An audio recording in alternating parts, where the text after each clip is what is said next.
All right. Good evening, everyone, again. I'm Alex Alfa, and welcome to another Salty Dog webinar. Tonight, I'm really happy to have returning uh, to the stage Nika Waters, who many of you know from the boat galley. You'll recognize her voice if you don't recognize her. Um, and Nika's going to be talking about what you ought to be thinking about bringing to with you and maybe what you want to leave home. And I'm not going to say any more. And this way you can listen to the expert. So again, put all your questions in the chat box and hopefully we'll get some good questions. And with that, I will turn it over to Nika. Okay. Hi, everybody. I didn't prepare an intro slide, but my name is Nika Waters. I podcast with Carolyn Sherlock over at the Boat Galley podcast, and I'm doing this as part of the Boat Galley and our sponsorship of the Salty Dog Sailing Association. I am currently underway. My husband and I left Spa Creek this afternoon, made the 2:30 bridge, and we are headed south. So if you hear strange things in the background, I apologize. Like I hear, I don't know, something. Oh, I think that's AIS telling us that there's, some dangerous target close by. But anyway, Jeremy's going to be anchoring while we're doing this, but you'll hear us sailing along. So my experience, all the pictures that are in the slideshow are from our cruising. Hold on, I'm going to see if I can turn that off. Hang on a second. Oh, there we go. Got off. All of these pictures are from our cruising the Bahamas and the Caribbean the last couple of years. We own two Bristol Channel cutters. One is Calypso that we've owned since 1992, and the other is Mischief that we bought in 2021 as a rescue. We were on Mischief last winter, and we are on Calypso now, and we're headed down to the Panama Canal and through and over to the Marquesas. So Alex asked me to put together a presentation on cruising the Bahamas and the Caribbean. And so possibly some of this information, I would imagine some of this is stuff that you will get help with as you're going with the Salty Dogs this winter. But just thought I'd see what I could pull together. So here you go. So cruising the Bahamas and the Caribbean and focusing on the essentials. So we'll touch on things like formalities, food, which is always a big question about what food you should bring and not bring with you, any other supplies that you might not really think about, and what kind of clothing you might want to bring. So that's kind of the basics. And we will start with just general basics. What are some basic things that you should make sure that you have set and done together? Sorry, we're rolling a little bit downwind, and I'm trying to block myself into where I am. So the first thing we're just going to talk about in general is flag etiquette. And a reminder, just because I see sorry about this. Can you tell we're jiving? And I see this not done maybe as well as it should be. And I know that when we were in Antigua, actually the officials were looking for correct flag etiquette. And so just a reminder that the starboard spreader is where you fly the Q flag and where you fly the courtesy flag of the country. That is not where you fly the Salty Dog flag. It's not where you fly your Yacht Club Burgee. Those go on the port spreader. So you can use the port spreader for if you've got crew flags. So you've got crew of different nationalities and you want to have those up there. Those flags go on the port spreader, but on the starboard spreader, that's where you put the Q flag and the courtesy flag only. So just keep that in mind. I'm trying to figure this out. So the Q flag is a yellow flag, and that was the flag that in the slide before that my husband was busy setting up. He was getting ready to fly the Q flag, or maybe he was bringing it down to put up the French flag after we had cleared in. But the Q flag is a yellow flag that signifies that you're waiting for permission to clear into a country. I think it's just the Q. It sometimes means quarantine, but generally I'm requesting pratique. I'm requesting official permission to enter the country. And you're going to fly this by itself on the starboard spreader as you're entering a country's waters.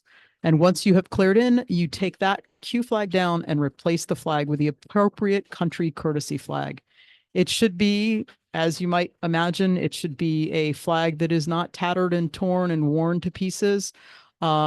If you don't have, particularly if you're going to the Caribbean, we're going to get into some more details about just the Caribbean and the Bahamas. But if you're going to the Eastern Caribbean and are looking for courtesy flags, You can actually, I didn't put it in the resources and I might add it afterwards, but you can go to a resource called Yacht Flags, YACHTFLAGS.com. And they actually have bundles of courtesy flags for different regions. So if you're cruising the Eastern Caribbean, they'll send you a pack of flags that have all the courtesy flags that you should need for cruising that area of the world. In terms of individual country requirements on how and where to clear, different countries will ask for nobody to go ashore except the captain, or everybody go ashore, please. In the BVI, they want all the crew members to go ashore together. So make sure that you follow the individual country requirements on how and where to clear, who can go ashore, when they can go ashore, and those kinds of things. Good information to figure out ahead of time. And I won't be able to answer every question about that, but certainly those are things to just definitely be aware of. And other things you want to make sure that you have set up before you leave the States. Probably, probably not. I don't know. If you are planning on coming back to the United States, you want to make sure that you have gone to the Customs and Border Patrol website to check out how you get a hold of the Roam app. And the Roam app, it's a CPB Roam app, and it's on phone or tablet. It's not on your laptop. You enter all kinds of things, including your boat documentation information, your passport information, your crew information. You will need an active phone number ready to use that on arrival because it comes in from your cell phone.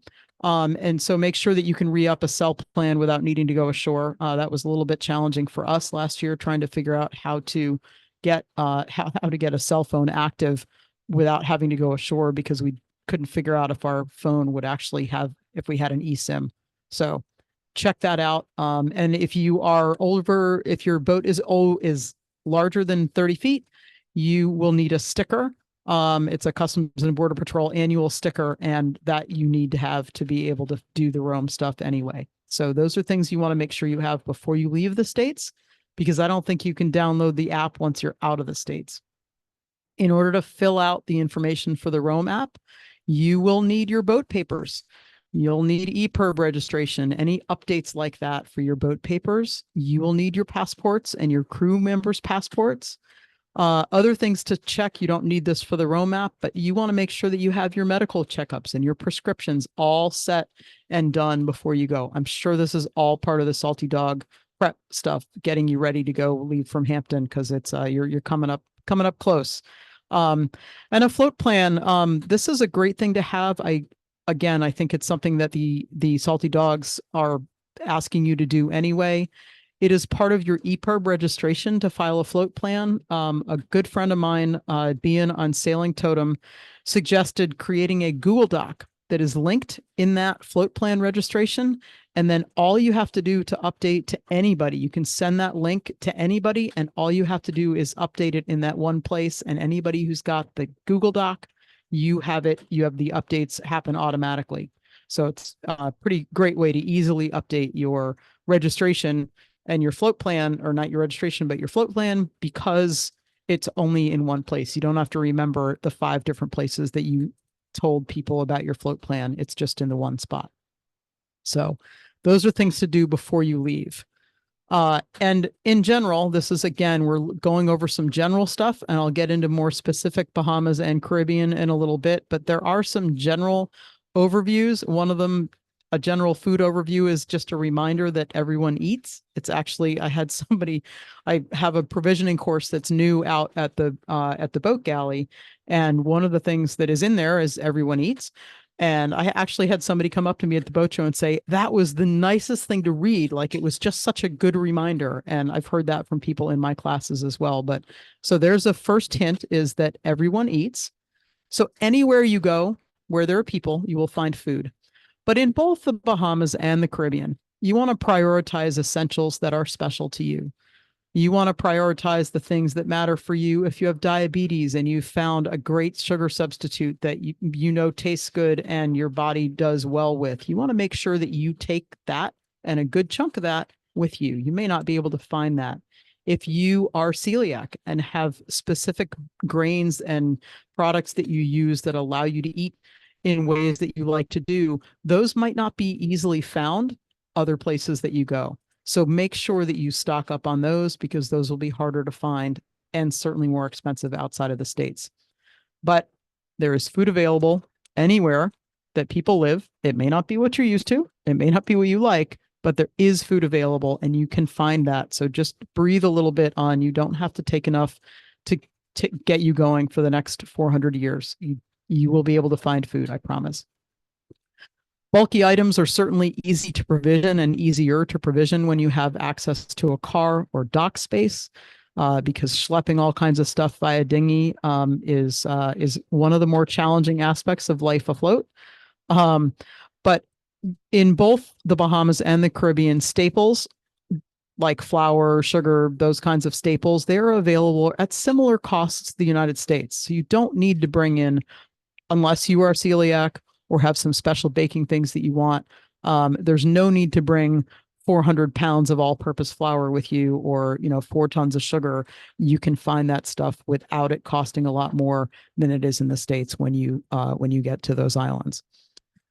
Other things that are basics. Hopefully you're not going to find a big cicada coming on your boat, but you want to keep the bugs away.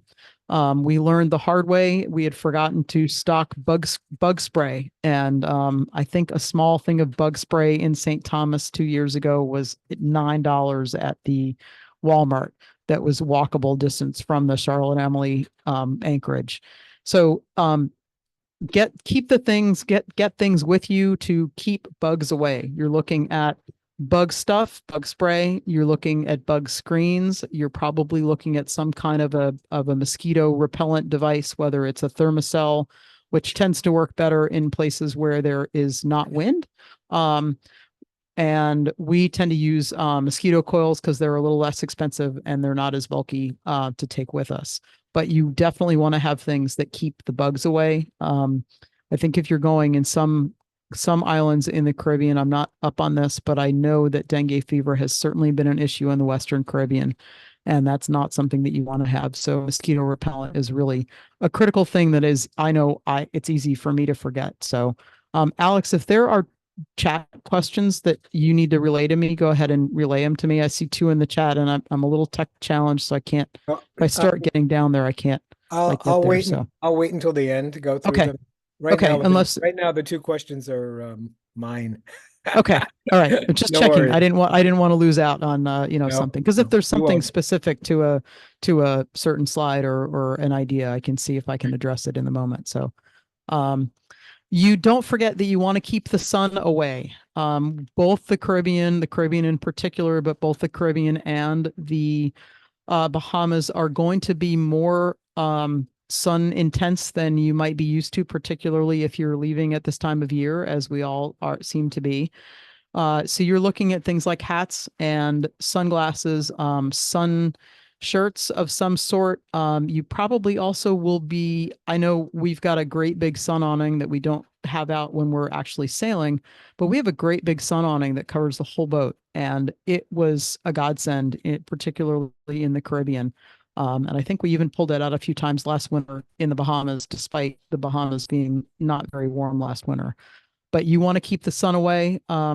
When you are coming back to the States, this is just a warning from us. I got the worst sunburn ever last spring when we were coming back. We were coming back north in March. We're coming back early, and it had been so cold. I was so happy to have the sun on me. I forgot to put sunscreen on and wear my hat, and I got horribly sunburned on my forehead. So don't forget that even if it feels warm, you can still be getting sun.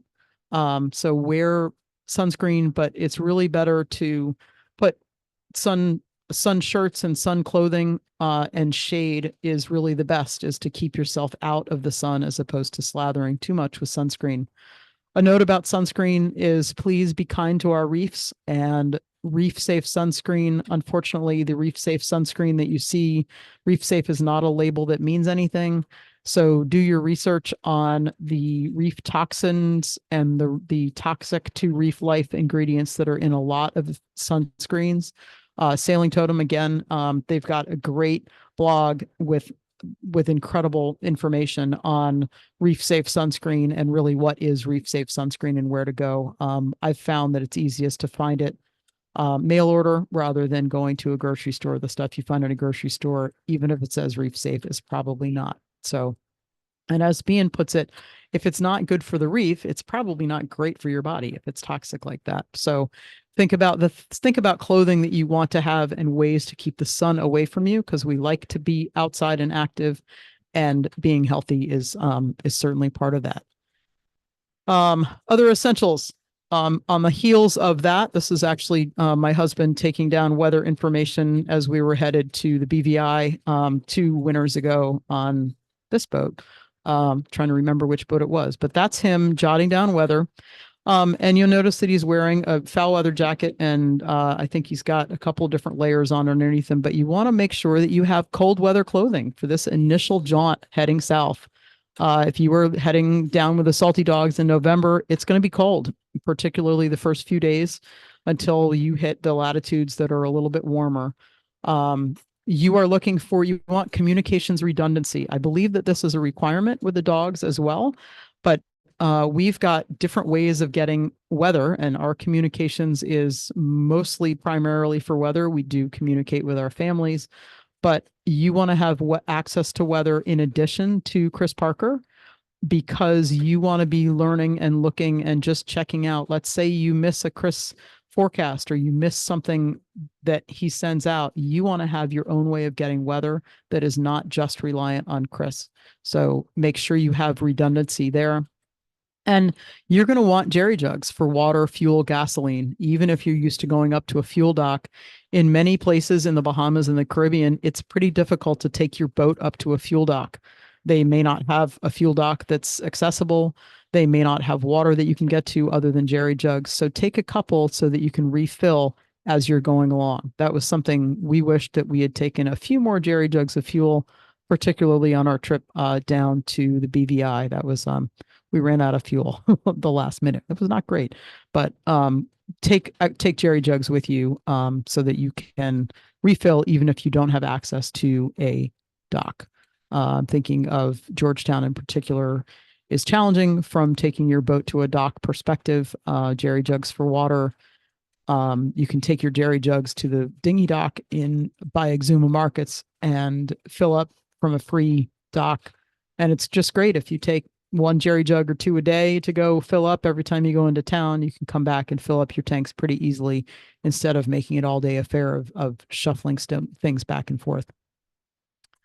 Now we'll go on to some more specifics. Talking about the Bahamas, and yes, all of these are pictures of our boat and taken from the Bahamas these last couple of years. But just a reminder, the Bahamas spans 6 degrees of latitude, which is like North Florida to the North Carolina, Virginia border. This is a country that is, and it also goes obviously more west to east as you're going, but there are more than 700 islands in the Bahamas.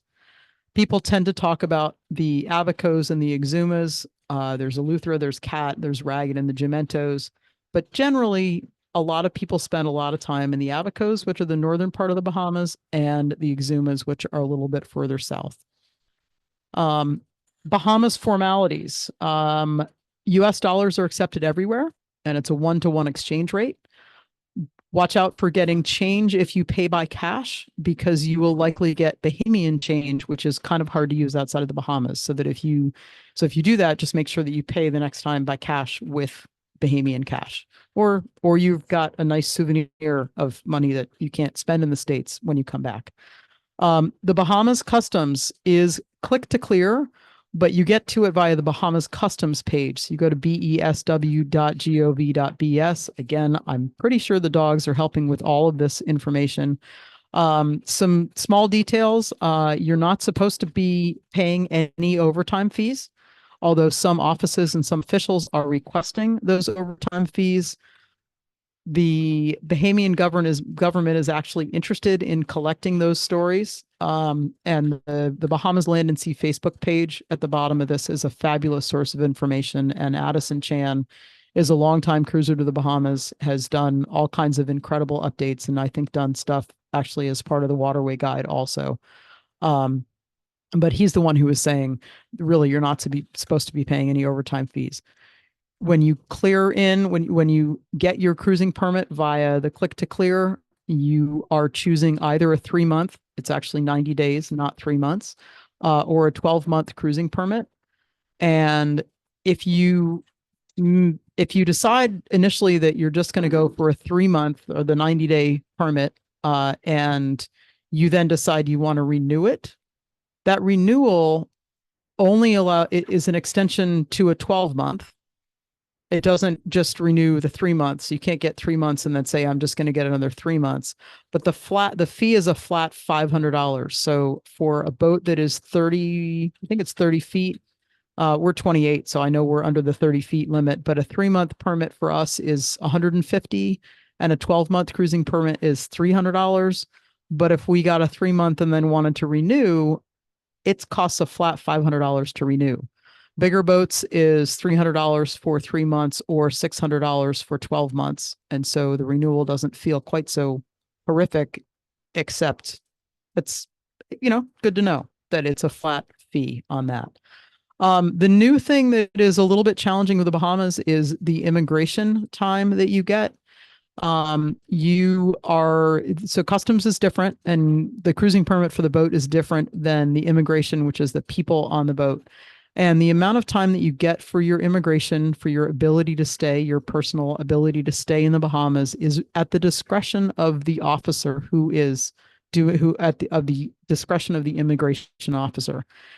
And you can get anywhere from 30 days to 180 days. If you have a 90-day cruising permit, you will definitely not get any more than 90 days when you clear in immigration wise. The sticker is that the renewal to renew your immigration, to renew your time, is $200 a person. So know that going in. Think about that. I think this is a little bit of a moving target. This is actually brand new as of, I think, 2 weeks ago. This is a new fee from the Bahamian government. And at least I guess the plus is initially they were saying the only place you could go to renew was Nassau or Freeport. And at least they're now allowing immigration renewals, I believe, at most offices. Just something to be aware of. Again, the Bahamas Land and Sea Facebook page is a fabulous source of information. Try to go through and look at new posts as opposed to what Facebook calls most relevant. I have no idea what the heck that means, but new posts will give you the newest stuff that's there. Addison tends to do a weekly summary of what the most kind of interesting and germane posts were for the week, and also pins stuff that's there. So it really is a fantastic source and resource that's there. Things to stock up on, particularly before you go to the Bahamas. You want to stock up on American crackers. If you are a breakfast cereal eater, stock up on breakfast cereal. Nuts are very expensive. Mixers, if you drink Coke or tonic or bubbly water or anything like that that's not a soda stream, you want to stock up on that before you hit the Bahamas. They're very expensive over there. Olive oil, coffee, beer is notoriously expensive. Just as a maybe an example, so the Bahamian beer is Kalik. You can get Kalik, you can get Heineken. I guess the Heineken distributor, the guy who owns Kalik, also is the Heineken distributor in most of the Bahamas. Actually, liquor stores in the Bahamas, if you look at the 700 stores, I think are all kind of Bahamian official government stores, or they're run by this guy who runs the thing. Anyway, a case of Kalik, same price as a case of Budweiser or Bud Light.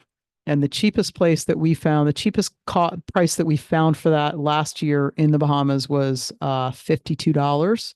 And the most expensive, we did not buy it, but it was $80 a case. So when people talk about beer being expensive, those are the kinds of numbers that you're talking about. And you're really not going to find them any cheaper than that. I'm sure that you could probably find it for more than $80 a case, but if you like beer, stocking up on it before you get to the Bahamas is a good thing. Do not worry about things like flour, yeast, canned tomatoes, canned beans, butter, cheese. The cheese is not, you're not finding great, amazing Vermont cheddar. You're not finding brie cheese, but you can find cheese in the Bahamas. It's generally government subsidized, and it's kind of this yellow cheddar-ish kind of cheese. Basic spices, even things like everything but the bagel seasoning I found in Black Point. Rice you can find everywhere. Beans, dried beans, canned beans, eggs you can find most places. Rum, it's not super cheap in the Bahamas, but it's not incredibly expensive. And you can find this kind of stuff easily almost everywhere. Long life milk, not powdered milk. I looked all over the Bahamas for powdered milk last winter, couldn't find it anywhere, which was very surprising to me because 20 years ago you could find lots of it. But you can find basics almost everywhere at not a big markup over US prices. I think the canned tomatoes that I bought in Marsh Harbor were the same price that they were in the States. So those kinds of things, absolutely, you don't have to worry about. I realized that a slide that I did not do for the Bahamas are things like meat and produce. But something to remember with the Bahamas is that 95% of everything that you find to buy in the grocery store in the Bahamas has been brought in from somewhere else. There's very little agriculture unless you're in Andros and some parts of Eleuthera. There's not a lot of agriculture. The soil and the rainfall just does not support it. So everything you have is imported. You'll pay the prices for import. You also will find that things maybe have been in the freezer section that should have been in the refrigerator. And so the tomatoes are mushy or the green peppers are mushy.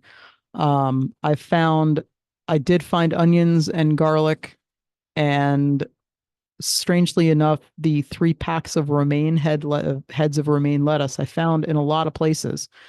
Cabbage almost everywhere. So you can eat, but it's going to be a little different. Oh, the carrots, and the carrots are huge. I don't even know why they are, but and the same as in the Caribbean. They're monster. They're not small carrots. But fresh fresh produce is the toughest part of cruising the Bahamas in terms of access to things. You can find meat. It's generally been frozen, and sometimes it's been frozen and thawed and frozen and thawed. So if you have a freezer, people do like to stock meat, although you certainly in Marsh Harbor, you can find anything. In Georgetown, there's actually a specialty meat store that people were saying is really great. So you can find that stuff, just it's hit or miss. So if that's something that's really important to you, take as much as you can. So, and I don't remember what I had on this slide because I can't see my presenter notes. I think probably what this is about is weather. This is actually from the dinghy regatta in Georgetown during the cruisers regatta, and I don't recommend that kind of Bahamian beer, by the way. But one of the things that is challenging for many people when they're cruising the Bahamas initially the first time is that, well, weather's a big thing, period. Weather's always a challenge when you're cruising. But the Bahamas is, if you think about the northern Bahamas, the Abacos, it's on a par, it's north of, I think it's about even with Jacksonville, Florida, or Cape Canaveral, Florida. So if you think about, sorry, I think it sounds like the Stasel. Sorry. Oh, sorry. Um, if you think about how cold it can be in Florida in the wintertime, you are not a whole lot further south than that in a fair chunk of the Bahamas. I think the Abacos is on par with West Palm Beach. When you get down to the Exumas, you're getting a little bit more down into the Keys in terms of latitude. So you are dealing with those cold fronts that are coming down. The thing in the Bahamas that's challenging is that the anchorages, generally, most of the anchorages are on the west side of the island. They're lee anchorages, same with the Eastern Caribbean. It's hard to find places to hide for a cold front. So you want to make sure that you are watching the weather and paying attention to the weather. It's not just, oh, we've gotten to the Bahamas, great, everything's fine. You have to pay attention and be ready to move because you may have to find a spot to hide and plan those ahead of time. So this is the weather. I think that's the weather page, and something that people don't really necessarily always take into consideration when you're thinking about going down to the either Caribbean or to the Bahamas. But again, I'm sure that the dogs have, you probably have seminars after seminars on this kind of thing. But just another reminder that's there. Some resources for the Bahamas Land and Sea Facebook page. There are certainly, we have resources at the Boat Galley that are specific for the Bahamas. And reminder, as Salty Dog members, you have access to a special discount if you go through the Salty Dog website and go through the sponsors. You can get to our particular page that way. But we have a quick cockpit reference guide for the Bahamas, which, if you are looking quickly and want to know what anchorage has anchorage has west sector protection, you can look in that to find that very, very quickly at your fingertips. And there is actually even a Ready to Cruise the Bahamas online course that you have access to with at a discount through the Boat Galley. So certainly worth checking out. I'm being a little bit touting our own hoard a little bit, but we do have some great references and resources for you available at a discount with your membership.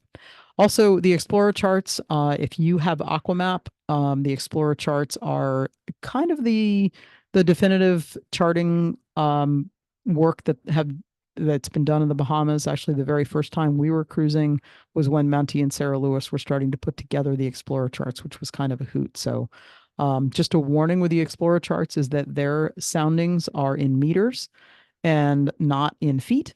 And please don't go on the magenta line. Just use your eyes. And reminder that if there's an anchor symbol, that doesn't mean that's the only place in that area that you can anchor. And not every place that is a good anchorage has an anchor symbol. So start to play and explore. It's a great place to do that.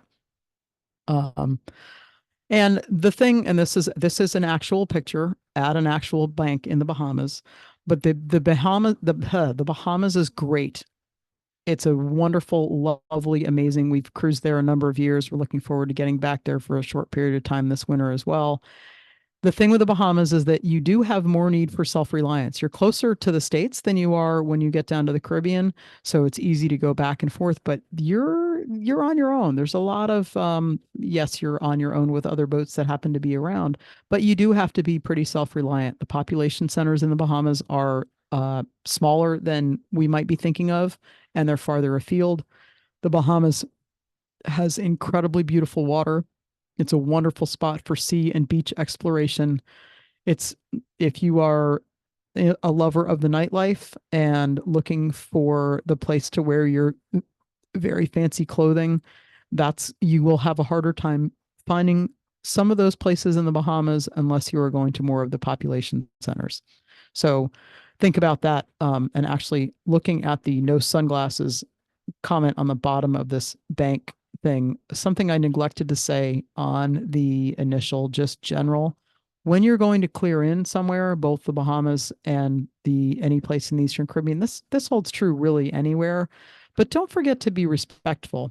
Understand that these are cultures that are often more conservative and more they're less sort of open and flaunty in their general way of manner of dressing. And so wear a collared shirt, wear pants that aren't ripped, be understanding that this is somebody's job and they're not necessarily, they may not share the same sense of humor that you do. Their sense of time might be a little more relaxed than we're used to in the States.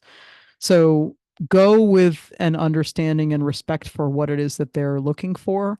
But I do know that there are times when going in a dress and my husband's wearing a collared shirt and nice pants versus people who come in with ripped t-shirts and a really ratty pair of sunglasses on, we tend to get our paperwork taken care of in a more timely fashion than someone who is not. So be respectful when you're going to other cultures, and remember that we are representing the states and you're representing the dogs, and it's nice to leave a clean wake for people behind of mixing all kinds of metaphors in different groups. But there you go on that one. On to the Caribbean. And this one similar. It's a similar latitude span. The 18 North BVI and then 12 North Grenada. And thinking about that, but the variety in the Caribbean, in the Eastern Caribbean, is truly astounding. This is Calypso with our big sun awning, the little boat with a long bowsprit and the green stripe in the front. There are two catamarans on the left side, and then on the right side there are a couple other boats, and then there's a little boat that's closest in, and that's Calypso, and that's our big sun awning. And I believe this is off the coast of this is in Martinique, Saint Pierre, I think, the northernmost anchorage up there. So thinking about the similar latitude span of the Bahamas, and there are 16-ish countries, and I say ish because I'm not sure I counted them all, but that's a lot of different courtesy flags. English is the primary language in most of the countries, with French the norm in the French islands of Saint Martin, Saint Bart's, Guadeloupe, Martinique. Um, though English is spoken in most of those islands as well, and most of the people that we ran into were much more accommodating of English speakers and people who are trying to speak French and didn't do such a great job of it than 30 years ago. They were not particularly understanding of that, and now that seems to be more the case. The currency is generally either the Eastern Caribbean dollar, the EC, which is approximately 2.7 EC to 1. So in your head, it might be either 2.5 or 3. It depends on your math and mental math and how well you can do. Or the euro, which was just a little over 1 to 1 as of today. The Dutch side of St. Martin, so the Sint Maarten, is the guilder, which is the Netherlands Antillean florin. Kind of strange to see. You'll see FL in the grocery stores, and it's about 2 to 1, roughly. The euro or the US dollar happily is accepted in St. Martin most places. So I've never actually handled Netherlands Antilles florin. I've never handled the guilder. Clearing in the Caribbean, everywhere except the French islands, you clear in online through sailclear.com.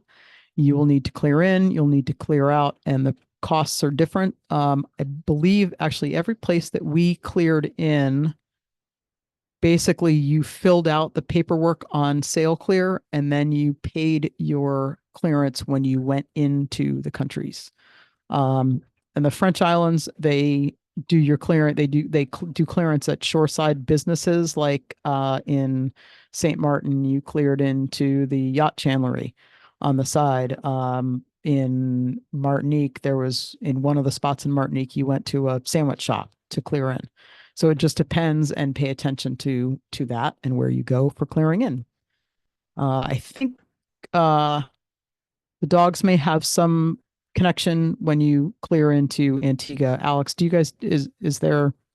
you have a deal with customs when they come into I don't to know that I'd Antigua? call it a deal, but Okay, not a deal, but I think the only thing we've made it easier is they don't need to have um, uh, papers saying that they've left the United States, assuming they're a okay. US vessel.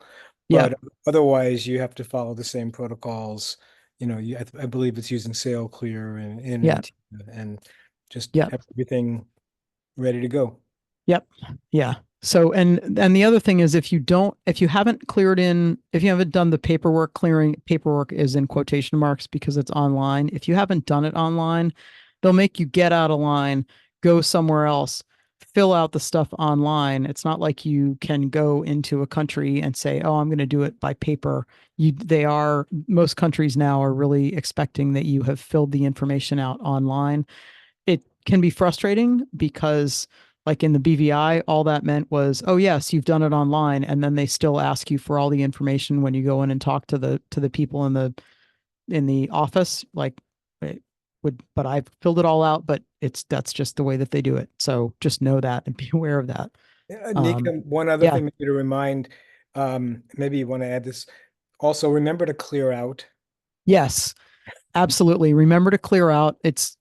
We get spoiled in the States because we don't tend to have to clear out places. Like when you go to the Bahamas, we don't clear out of the States. We don't clear out of the Bahamas if we're going back to the States. But if you're going from the Bahamas and going on to the Caribbean, you need to make a point of clearing out because countries are looking for what is called a ZARPE, most places. It's called a ZARPE or clearance papers. They want to make sure that you have officially left the country that you're leaving from before you're coming in.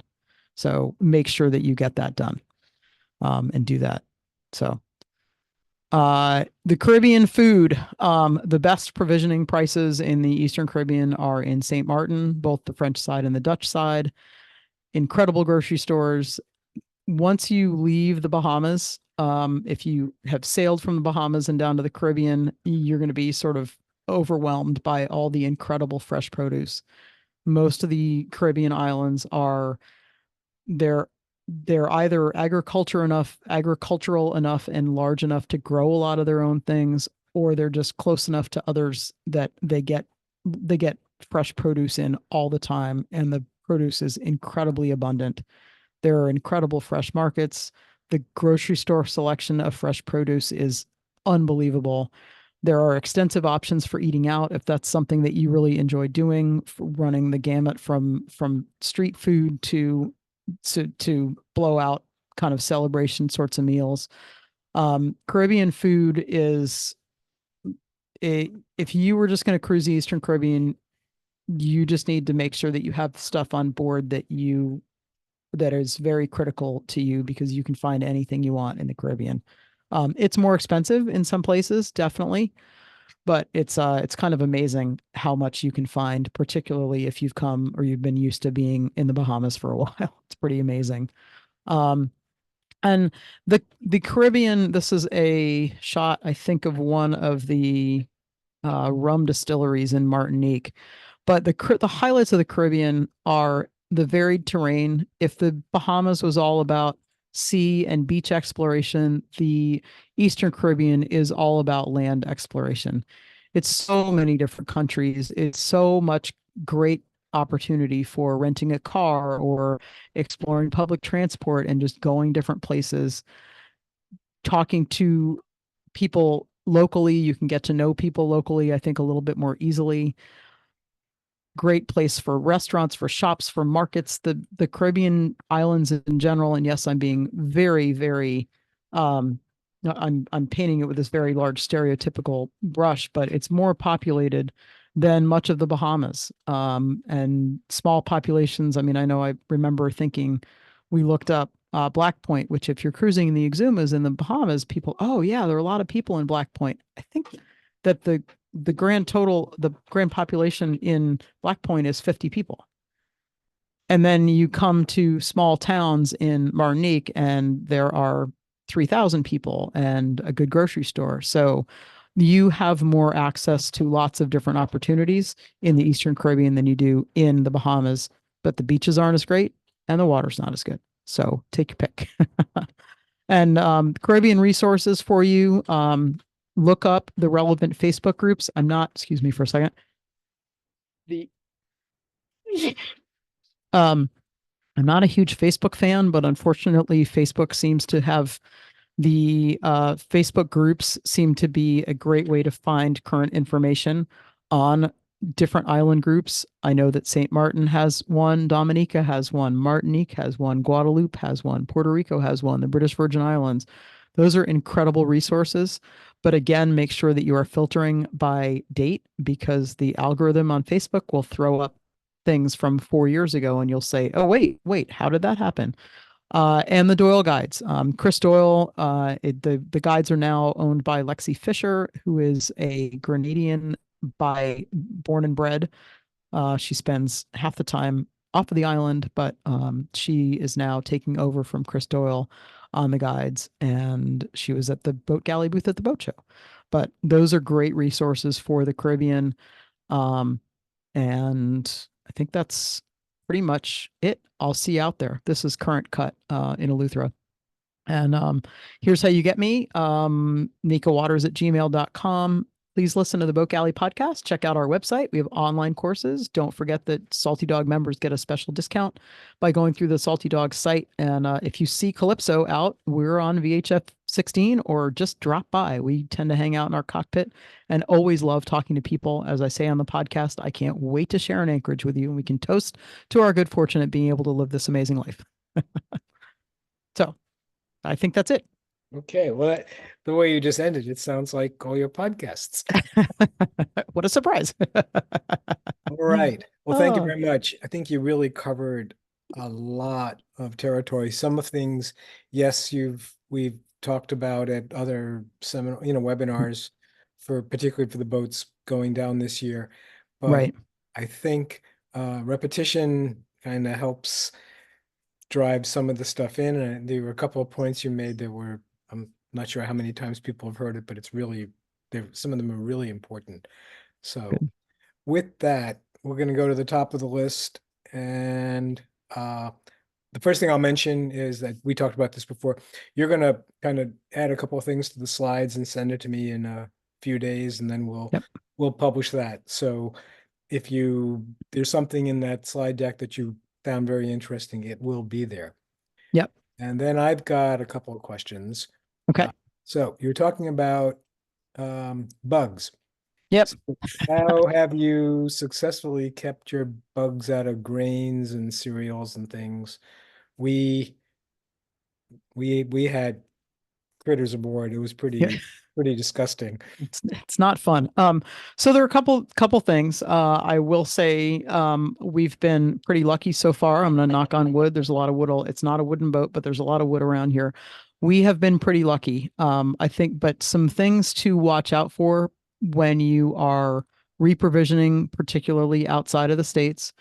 Um, Beware of buying food in bulk. Beware of buying your grains in bulk. And that can be challenging, particularly in the Bahamas, where they might have taken flour out of a great big sack and repackaged it into a small, thin plastic, like the non-Ziploc plastic bags. You'll see you can buy flour and sugar in those bags in a lot of different places in the Caribbean and in the Bahamas. We tend to go for the pre-sealed ones in the Bahamas. You're largely getting Robin Hood flour, and the smaller container, the better. It would be better to if you could just get a 2 pound bag of flour. That would be better than buying a 5 pound bag of flour. Probably for the number of reasons, one of which is that then any bugs that are in that 2 pound bag of flour are going to stay in that bag and not necessarily go to the whole 5 pound. Um, People do things like bay leaves. They do cloves. I've not done that personally. Carol and Sherlock at the Boat Galley swears by bay leaves in all of her stuff. If you have access to a freezer and can freeze things, um, I believe people put it into they'll go to a store and ask to put it in their deep freeze for 3 days, and that supposedly kills all the bugs. Or you can microwave them. I think keeping keeping our supplies separate from each other, I tend to put all of my bags of I'll buy a 5 pound bag of flour and I immediately put it into a 2 gallon Ziploc and tighten that up and then put that somewhere else. And then when I open it, it goes into a lock and lock type container with positive latches on it. So I try to keep them all separate from each other. And if you run into bugs, it's sifting it out and trying to get rid of the eggs, and it's gross. So Yeah, sorry, it's especially gross. especially when you've eaten a couple of spoonfuls, It's and then just you more find, protein. It's just yeah, more protein. right. That's it. How about fruit flies? Any magic tricks on that? I No. I'll do cider vinegar traps. I tend to look to see if they've been in if we've had fruit that's gone bad and they've been in there. I'll take out the container that the fruit lives in and clean it really well with a vinegar solution to get rid of any little last things that are in there. But boy, earlier, just a couple weeks ago, the fruit fly infestation was terrible. One thing we noticed is that actually in the drain of the sink. Sometimes if you've got a sink drainer, sometimes the sink drainer gets gross and the fruit flies seem to be coming from there. So we cleaned out the sink drain and cleaned out the sink drainer, and that made it better. So Okay, interesting. You were talking about winter clothing that you kind of need now, and you're dressed warm for I good reason. am. Yeah. It's cold. I just had a suggestion because we did this last year. We brought those vacuum bags with the little plunger that Yes. sucks the air out. Yes. And if you've never used them, you put your clothing in it, you suck all the air out, and it Yep. really compacts it more. You Yes. never can't imagine how It, flat it'll get. and stiff as a cardboard. So Right. watch out. You pull it out instead of you being able to tuck it into some corner that you maybe had been able to shove your clothes into. It's this flat pancake. Yeah, we just started using those this summer, and I'm looking forward to stashing away our winter clothes once we don't need them anymore. But right now, for the next couple of weeks, we're definitely going to need them. Yep. Yep. We actually just took ours out. Yeah. We're home, but we just took them off the boat from last summer. Yeah. Um, You were also talking about potentially these overtime charges that are now popping up sometimes in the Bahamas. If Mm-hmm. you run into that, what's your suggestion? Do you So, argue or pay and report? Um, it probably depends on your feeling about the whole thing. With these new $200 renewal immigration charges, if the immigration officer is saying it's $150 to clear in, and they still haven't given you your 90 days or your 180 days, I probably would pay and then report. But it on that land and sea page, there are a couple of offices that are sort of notorious for asking for that overtime fee. I think Great Harbor Key is actually one of them. But that's where I would look to see what the new kinds of things are. We cleared in at Green Turtle. We also try to make a point of not going in on, even if they say even if you clear on a Saturday or Sunday or a holiday, you're not supposed to have to pay overtime. We just don't clear on those days because I don't want to take people away from their families on those days. They should be able to relax and have that. So the Eastern Caribbean, a lot of countries do have overtime fees if you clear in after hours or on Saturday, Sunday, or holidays. So beware of those and know about those ahead of time. So if you So come in, never thought about sorry, this. we're anchoring. Can you tell?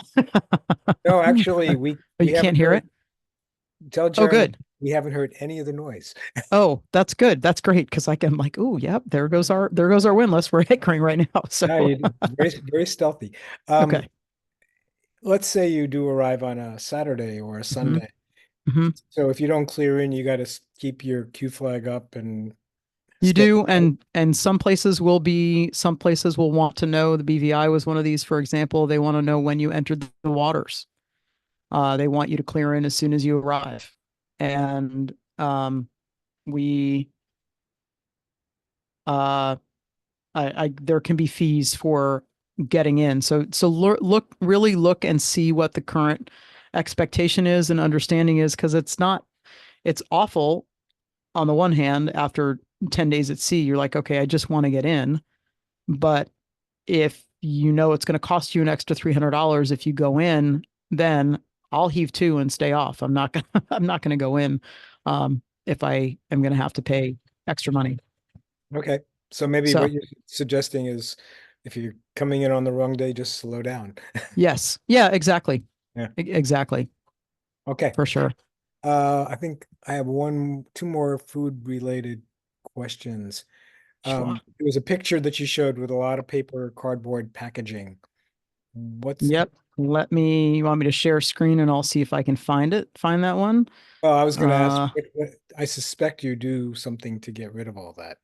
we do. We tend to not take things with us. I'm trying to think about what it was. Um, hold on. I don't even know where this is. That's different keynotes. Oh, that's this one. Okay, hold on. Let's see if I can do this. Whoops. That's not what I was doing. Trying to screen share. Uh-oh. Stop share. I don't need you to see all that stuff. I was going to share that screen.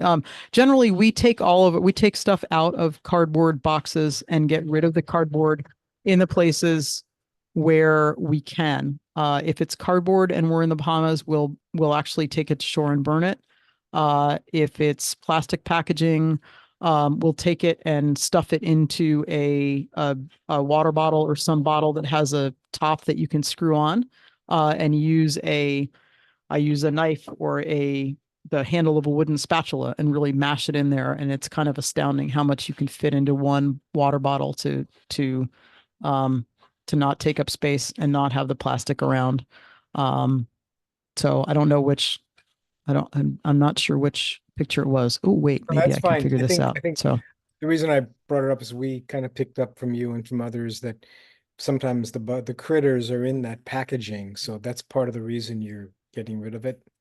Besides the fact um, that it doesn't yeah, I fit think well. the big cardboard boxes tend to be the worst for that. But other than that, I can't say we've found the only places that we were extraordinarily diligent about making sure we didn't bring big cardboard boxes on board, like when we were in the Dominican Republic, when we bought cases of beer, we actually took all the beer out of the cases in the dinghy, and the cardboard never came on the boat.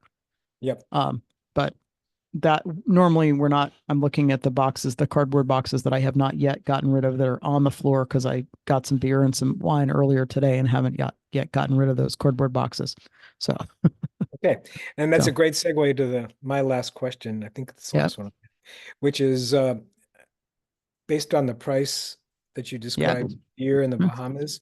yeah. If I was a beer drinker, I would bring a lot from the States. Are there any restrictions on how much you can have in the bilge? There's not. There is not any. And actually, I wrote a whole blog post about clearing into the Bahamas and sort of the things that they're looking for, as they don't want you to be selling it to other people. So as long as it is for your own consumption, they don't care. And when asked, there is a part on the forum that says, and the Bahamas is one of these. Different countries have different regulations around it, but we've been told just to say ship stores for the Bahamas, and that's what we said, ship stores. And we've not had any kind of an issue, unlike French Polynesia, where apparently we need to declare every single ounce that we have on board. They don't care how much you bring in, but you have to declare it. So it depends. Different countries, it depends. All right. So And now, so Paper Sales put a little note in here. They said, I received at the Annapolis Boat Show info from the Bahamas booth regarding immigration. oh, good.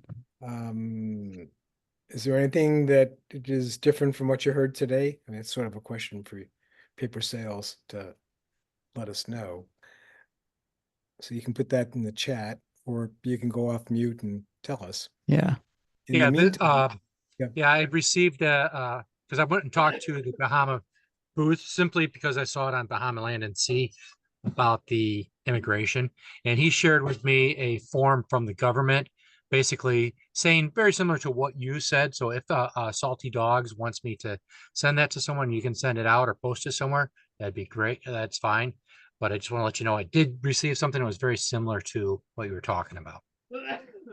yeah. You know So what in you? ter- Oh, go ahead, No, it's Nika. just good. So similar in terms of that immigration, the amount of time that you get is at the discretion of the official, and it's $200 a person to renew, and that you can do it at any immigration office, or a different part of that was similar.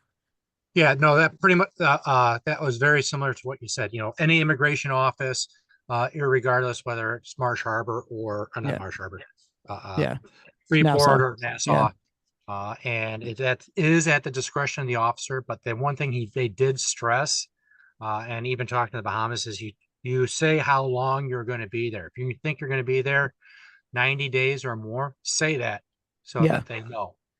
yeah, Yep. So Paper Sales, why don't you email if you have a way of emailing it to me, and then I'll make sure it gets posted. Hey, Alex. Yeah, Alex, this is Ben. May I speak a minute? sure. Okay, I've 60 Craft 37. I've spent 7 years in the Bahamas. First, I'd like to say that everything this lady said is great, and the Bristol Channel Cutter is a wonderful boat. But one thing that we really need to address is we talk about immigration and customs. Customs officers are all over the Bahamas, but immigration officers are like at Marsh Harbor, Nassau. A customs officer has been given immigration responsibilities up to 90 days. If you want more than 90 days, you need to talk to a true immigration officer, which can give you up to 200 seat you can stay up to 240 days in a 12-month period in the Bahamas. So what I usually, I've been there 8 years. My last 3 years, I've stayed over 180 and had to get extended. So when I went in last year, I talked to the immigration officer and I said, I'm going to be back at 180. And he said, I'll give you 240. And he stamped my passport with 240. So Nice. what I'm saying is you're going to find a lot of places to clear in, but it'll be a customs officer who will take your money and they will take that $300 for 90, in my case, over 35 feet. They will take the $300 for up to 90 days, and they will take the $600, which gives your boat, not you, your Right. boat, 12 months. And so let me backtrack to the way I clear in the Bahamas. I can't speak the Caribbean, but I go in and I automatically pay 12 months for the boat, $600. And then I ask the immigration officer for at least 180 or 240. And if I leave any time before that, that's no fault. And I want to go back to what this lady said. Put on a clean shirt, shave. Respect them like you'd like to be respected. And 7 years in the Bahamas, it's a wonderful country. And I'm just happy they let me sail there. And I'll stop now. Okay, well, Ben, thank you very much. Yeah, I think there's a general recommendation just to add to that, because we've had this experience in I think it was the British Virgin Islands. You're better off, indicating the maximum amount of time you want to be someplace. And if you leave earlier, great, because going back, well, when you get to if you say I'm going to be there for 20 days and on the 19th day you want to extend it, it can be a real headache, if not impossible. And sometimes they'll tell you, well, it's the weekend, and guess what? The place you have to go to extend it is closed. So you need to leave the country to be legal. So just to add to. Okay. Hey, Alex. Yes. I usually come from I usually come from Charleston to Abacos or from Beaufort to Abacos. But you'd be surprised when I go into immigration and they say, what was your last port? That's part of the form. These people know how long it takes to get from America or US to the Bahamas. So don't say you left Fort Lauderdale and it took 2 weeks. You're going to be in trouble. Go ahead. Okay. Thank you very much. All right. Let's going back to some questions. So another food question. Are you allowed to bring fresh produce into the Bahamas?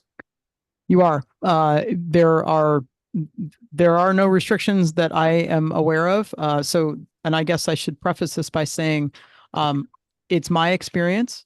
And as far as I understand, there are no restrictions on bringing food and fresh produce in at all.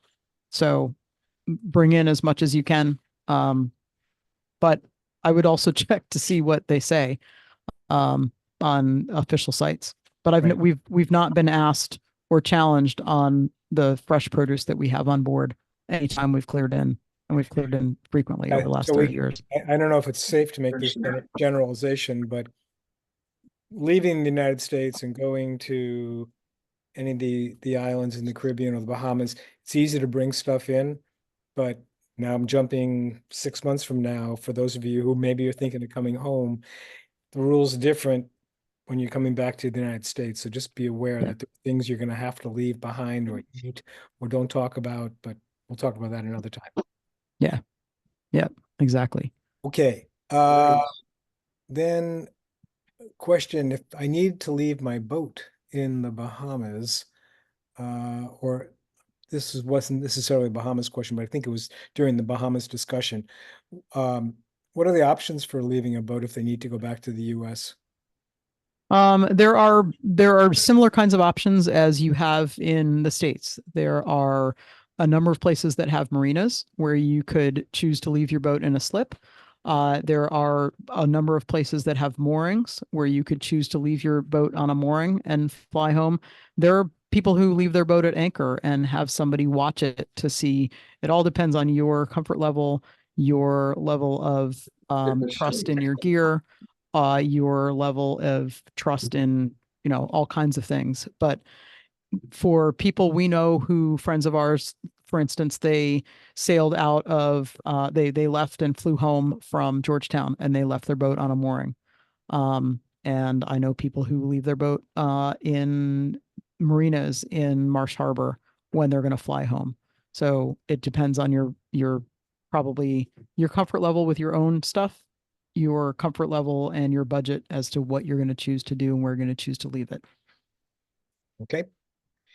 And then there was a question about, do you clear out Caribbean islands with sail clear? I kind of took the liberty to You do. answer that, Yes. which is Yep. yes, but there's still a face-to-face.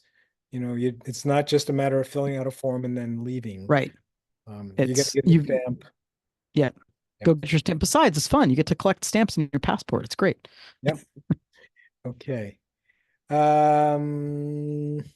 Somebody said, I don't think you can bring produce or hard cheese in by plane. Frozen meats, yes. I think frozen anything is okay. Yeah, the soft stuff, particularly if you carry it in your carry-on, you'll never make it through most of the scanners. They'll stop you and claim it's So Mike, our kids flew into Marsh Harbor last year and brought silly amounts of American cheddar cheese, like Vermont cheddar cheese. And they didn't have any checked luggage. It was all hand. So really I think okay. it really, I think it probably depends. And I know when we chartered here 30 years ago, that was, never mind. That's not even relevant because it was way too long ago. But I know people will bring in coolers of stuff and they haven't had trouble, but I think it does depend on the customs officer. Hard cheese is okay. Yep. I'm guessing that you have had this experience coming in by plane. I don't. Like she has. Oh, those are the rules that you saw. Okay. Okay. All right. Any other questions? Okay, give a couple more minutes for you to think of it. Well, again, thank you very much. I think we've covered a lot of territory. I guess if you had to summarize what maybe to leave home, what do you think the top three? The biggest thing to leave home is a suspicious attitude and a feeling that you are an American, so everything is always going to be automatically what you should do, or automatically people are going to bow to you. So I think a good attitude is the best thing to bring. A bad attitude is the best thing to leave at home. Um, a a feeling that you know the answer to everything is a great thing to leave at home. That depends on, that holds true probably anywhere that we go as travelers. And leave home any kind of food that you wouldn't eat at home, you're not going to eat on the boat. So leave that at home. Don't bring that. So those are my top three. Okay, that's great. All right, I don't see any other questions, so I'm going to stop the recording at this point. It will be available, so if you missed something and you want to go back and see it again, it will be posted probably later tonight or tomorrow morning at the latest. So And again, please feel free to email me if you have a question that you feel like I didn't answer, or you want more, whatever. Please feel free to email. I'm pretty good at responding. And am appreciative of nudges if I haven't gotten back to you soon enough. okay, thanks very much.